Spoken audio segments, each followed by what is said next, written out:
Buenos días. El tema de hoy día es teoría celular y célula procariota. La teoría celular se basa en unos principios en el cual nos dicen que los seres vivos están formados por células. Esos son los principios que podemos observar. La célula es la unidad morfológica de los seres vivos. Cuando habla de morfológica se refiere a lo estructural que conforma, ¿no?, a los seres vivos. La célula es la unidad fisiológica de los seres vivos, es decir, es la unidad funcional de los seres vivos. La célula solo puede existir a partir de células preexistentes. Este principio fue propuesto por Rudolf Virchow. Todo comienza con este personaje, Robert Hooke, ¿no? Él lleva el microscopio ya elaborado, pues se dice que fueron los hermanos Hansen quienes elaboraron el primer microscopio. Aunque hay ciertas dudas porque algunos dicen que fueron los chinos, otros dicen que fueron los árabes, pero más se tiene, la mayoría piensa que fueron los hermanos Hansen, ¿no? Zacharias Hansen, quien inventó el microscopio. Como pueden ver en la imagen, este microscopio que aparece aquí, ¿no?, es cilíndrico, sencillo, que utiliza luz, ¿no? En este microscopio Robert Hooke lleva una delgada lámina de corcho, el cual es un tejido muerto, ¿no?, y observa una estructura muy parecida a las celdas del panal de abejas, la razón por la cual él la nombra con la palabra celum en latín, del cual deriva la palabra célula en la actualidad. Y él es el primero en observar la célula. Por tal razón se le considera como padre de la célula. Padre de la citología, que es la ciencia que estudia la célula.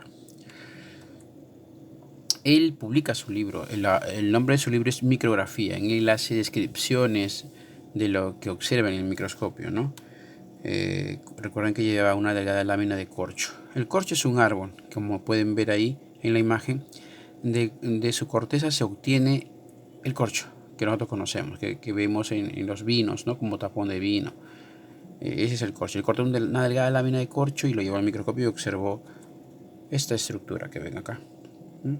Esta estructura en forma de panal de abeja. Parece como fuera un panal de abeja. Como eran celdas del panal de abeja, y le coloca el nombre de celum, que quiere decir celdillas. La teoría celular se basa en el aporte de muchos científicos, ¿no? Pero cogen a estos principales científicos, ¿no? A Matthias Schleiden, es un botánico alemán, Theodor Schwann, un fisiólogo alemán, y Rudolf Virchow, patólogo alemán. Schleiden, botánico, llevaba muchas muestras de tejido vegetal al microscopio y observaba siempre que existían estructuras de forma geométrica, siempre pequeñas, ¿no?, que se repetían y se repetían.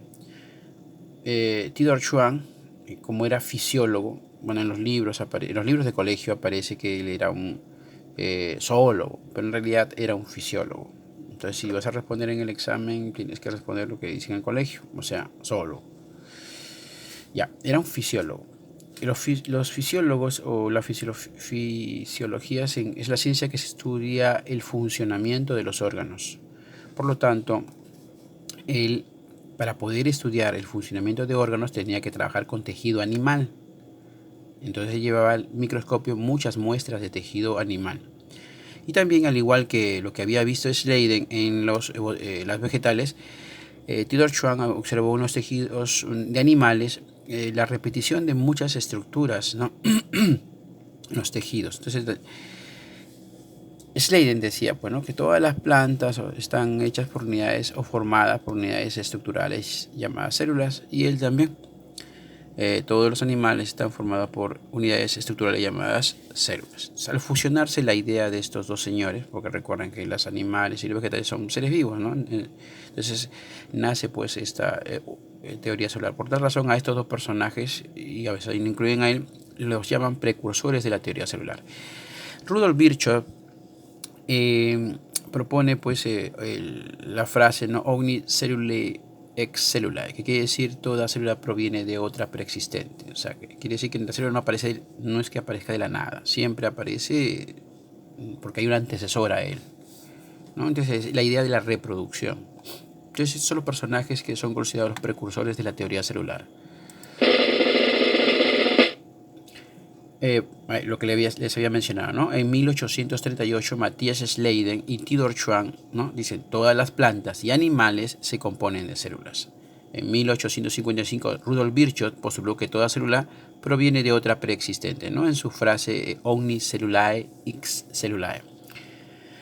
En 1980, August Weismann, todas las células actuales tienen antecesores en tiempos antiguos. Teoría celular. La teoría celular dice, la célula es la unidad estructural de los seres vivos, es decir, todos los seres vivos están constituidos por células y productos celulares. ¿A qué hace referencia con productos celulares? Por ejemplo, dentro de la célula sanguínea vamos a ver a las plaquetas, ¿cierto? Y ellos son fragmentos de una célula llamada megacariocito. Por eso es que colocan aquí en esto. Están constituidos por células y productos celulares. La célula es la unidad funcional. Ya hemos dicho, ¿no? Como, funcional, ¿no? En seres unicelulares y pluricelulares. Los unicelulares son aquellos seres que tienen una sola célula y los pluricelulares, como nosotros y los animales, están formados por muchas células. El otro principio, toda célula proviene de una célula preexistente a través de la reproducción celular, es la mínima unidad para expresar vida. Y también porque esas células presentan bastante diversidad, ¿no? Las formas que existen, pues, el glóbulo rojo, la neurona, esa forma, esa diversidad celular. Bueno, vamos a encontrar dos tipos de células, las eucariotas y las procariotas. Eucariota viene de dos términos, eu, que significa verdadero, y cariota viene de la palabra carión, que significa núcleo. Pro significa primitivo y carión, núcleo, ya hemos visto. ¿Qué quiere decir? Que eucariota se refiere a núcleo verdadero. Procariota, pro es primitivo, entonces núcleo primitivo. Sucede que se dice que las células procariotas son las primeras que aparecen en nuestro planeta, ¿no? Son las primeras que aparecen, que tienen su material genético disperso aquí en el citoplasma, pero que carecen de una estructura protectora, a diferencia de la eucariota. Bueno, se dice que como estos fueron los antecesores y debido a que ciertos organismos dañaban en la estructura externa de estas células, dejaban el material genético expuesto. De esa manera la célula moría. Y como siempre hay un principio, ¿no?, en el cual la supervivencia de los seres vivos, siempre se busca la supervivencia. Entonces ellos tuvieron que hacer cambios graduales y formar así, pues, usando su membrana celular se adentró, ¿no?, ahí viene el sistema de endomembranas y formó una estructura protectora. Ahí es donde nace esta célula eucariota.